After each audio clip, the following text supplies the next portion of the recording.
Assalamualaikum warahmatullahi wabarakatuh. Halo teman-teman, perkenalkan kami dari kelas 11 MIPA 2 dan anggota kami adalah sebagai berikut. Pada kesempatan kali ini, kami akan menjelaskan tentang dampak pembakaran senyawa hidrokarbon. Apa saja ya dampak pembakaran senyawa hidrokarbon itu? Simak video berikut ya. Pada reaksi pembakaran hidrokarbon, terdapat dua jenis reaksi pembakaran, ada yang sempurna dan ada yang tidak sempurna. Pada reaksi pembakaran hidrokarbon sempurna, menghasilkan gas karbon dioksida dengan uap air yang tidak membahayakan.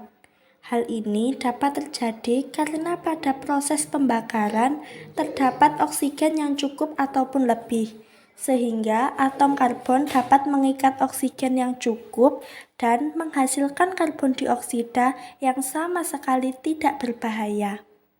Reaksi pembakaran hidrokarbon tidak sempurna merupakan reaksi pembakaran hidrokarbon yang menghasilkan produk berupa karbon monoksida dan uap air yang membahayakan.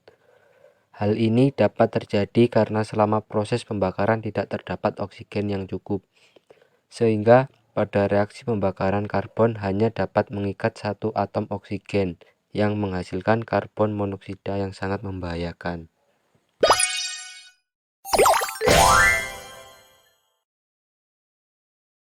Pembakaran minyak bumi memiliki dampak sebagai berikut. Yang pertama adalah polusi udara. Penggunaan bahan bakar fosil jika pembakarannya tidak sempurna dapat menyebabkan pencemaran udara yang berupa partikular atau gas yang dapat membahayakan manusia ataupun kestabilan bumi.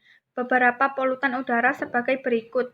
Yang pertama, karbon monoksida yang tidak berbau atau berasa.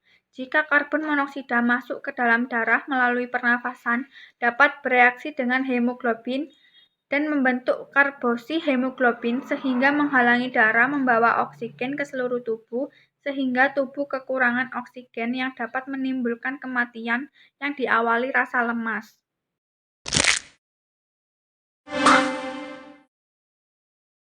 Nitrogen monoksida dan nitrogen dioksida.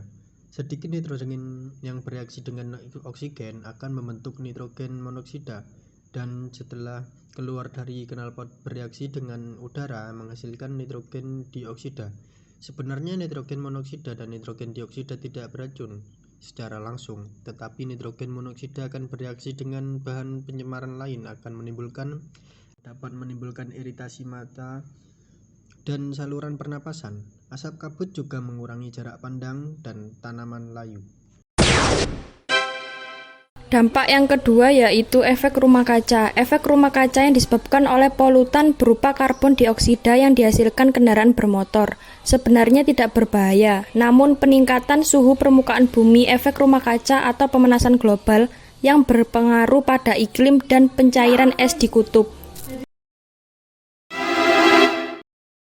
Untuk mencegah terjadinya dampak pembakaran minyak bumi, kita dapat menggantikan bahan bakar minyak bumi dengan bahan bakar berupa limbah plastik.